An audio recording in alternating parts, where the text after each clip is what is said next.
Hey there, I'm CJ Maurer with The Gist. Welcome back to another one of our strategic HubSpot tutorials. Today we're going to be talking about SLAs for sales teams. Yes, we're all familiar with SLAs for customer service teams, but what about SLAs for your sales teams? Are you a sales manager that wants to make sure that your sales reps aren't squatting on leads, hoarding leads, and not really reaching out to them? How do you prevent that? I'm going to show you how to do that in HubSpot right now. Okay, first you can see that I am in the user and team management section in our CRM.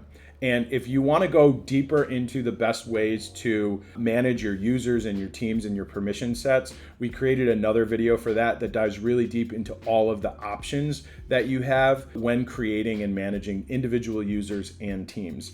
Today we're going to look at it through the sales lens. And I want to touch on that for a second. If I want to create a user right now,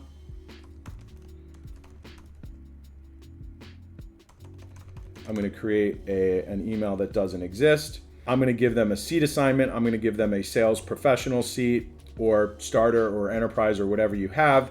And the first time I'm creating a user, I want to create these permissions from scratch. Then I want to save them as a template or a permission set and apply them to everybody else in my team.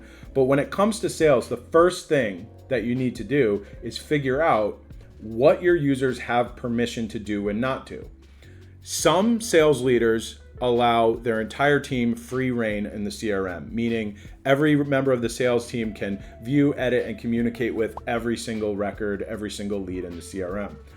A lot of other sales teams, I think sometimes intelligently, partition it off and don't let users view leads that they don't own. Or they let them view them, but they can't edit or communicate with leads that they don't own. Why do they do this? You're just trying to proactively prevent infighting among your team. The more friction you can eliminate, the better, right? And we all know that sometimes sales reps will fight over leads, so you want to avoid those disagreements. You also want to avoid them squatting and hoarding leads.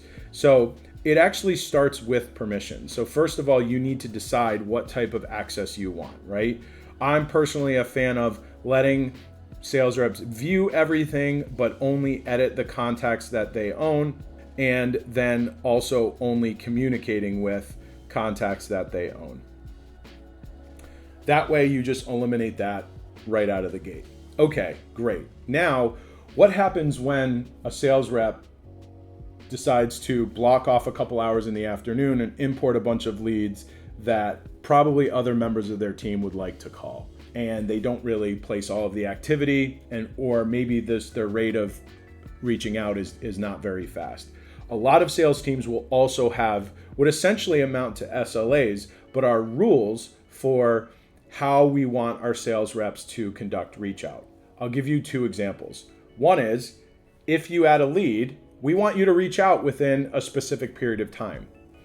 Maybe it's 2 days, maybe it's a month, maybe it's 2 weeks. That's not for me to decide, that's for you to decide.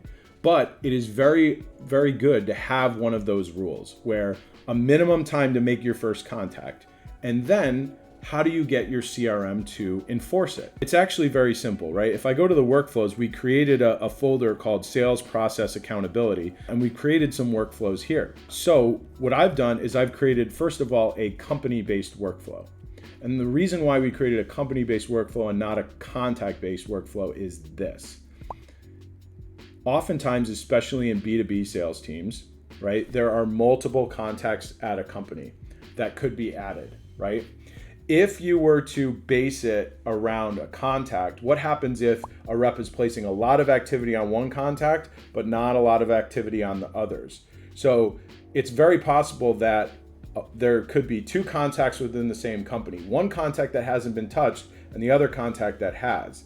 If you base it around contacts, that workflow is going to trigger if any contact hasn't been touched, which doesn't accurately reflect the activity that was being placed. So you want to do it around companies, which aggregates all of the contacts within that company. What I did here was the trigger is the create date is less than 14 days ago, which is actually wrong. It should be more than. The company has existed for at least 14 days, but has not been contacted. Last contacted is unknown.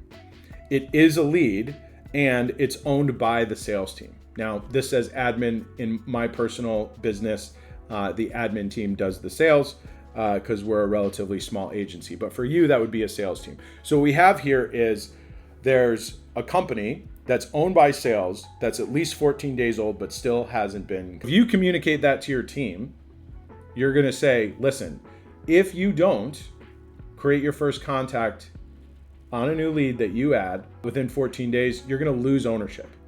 So what we have the workflow doing here is it clears the company owner, it clears the lifecycle stage and moves the lifecycle stage from lead back to archived. What does this do? Well, if you set your permissions up so that reps can only work leads that they own, that would prevent another rep from working that lead.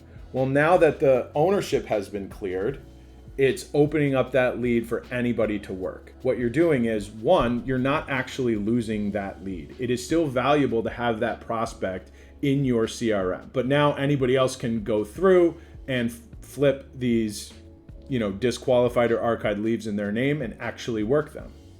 That being said, that next person does not actually work the lead. The same thing is going to happen. So that's the first scenario. The other is, okay, maybe somebody does add a lead. They placed a bunch of activity for the first couple of weeks and maybe even had a meeting or two. But then that lead kind of went stale. A lot of sales leaders want to have another parameter that, listen, I want you following up with every lead at least once every however long, 90 days, 6 months. It really depends on the company, depends on the team. But let's figure this out, right? Let's do this one together. I'm going to delete this group. Okay. Ultimately, what we're still doing is I'm going to delete this enrollment trigger. All of these actions are the same. We're still building another scenario where we're essentially going to clear the owner and update the lifecycle stage so anyone else can then claim them. But this is different. What we need to have here is, first of all, again, we're doing company. So let's build this around 6 months. Okay. So let's say this company has to be at least 6 months old. So create date is more than 180 days ago. And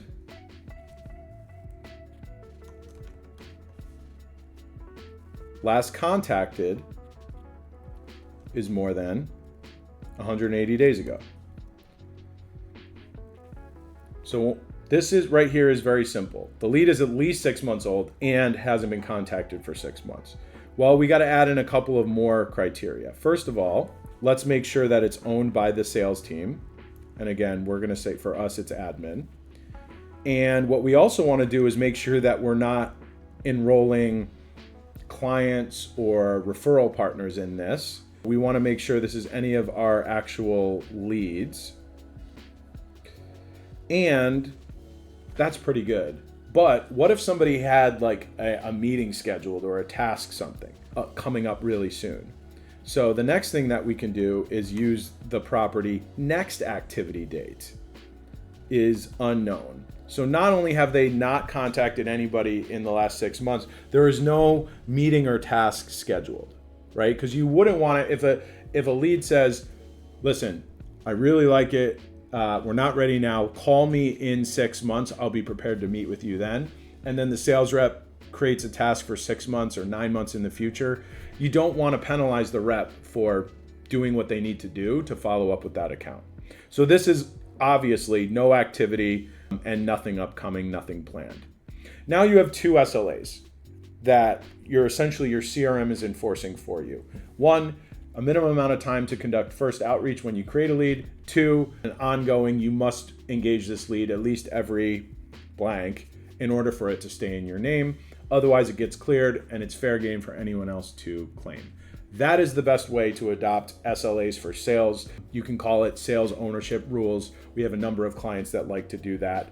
Your CRM can and should be a tool to help enforce your sales policies. We always talk about gathering and organizing data, reducing friction, streamline outreach. Well, this, along with your deal pipeline, your lead assigning settings, is one of many, many scenarios where it can also help you enforce your policies. So that's SLAs. Thanks so much for listening. If you found this video valuable, please like and subscribe to our channel. It not only helps us, but but quite frankly, it helps more people like you get access to this content, people who really need to learn the strategic use cases for HubSpot. Also, I want to plug our weekly newsletter. It's called The Spotlight. Every single Monday morning at 10 a.m. your time, wherever your time is, we send you an email, which is a roundup of a strategic HubSpot use case. It features one of these videos, as well as written content, overview of key outcomes and best practices in your inbox every single week. We're getting a lot of really positive feedback about it. So that's it. I'm CJ Maurer with The Gist. Thanks for listening. Talk soon.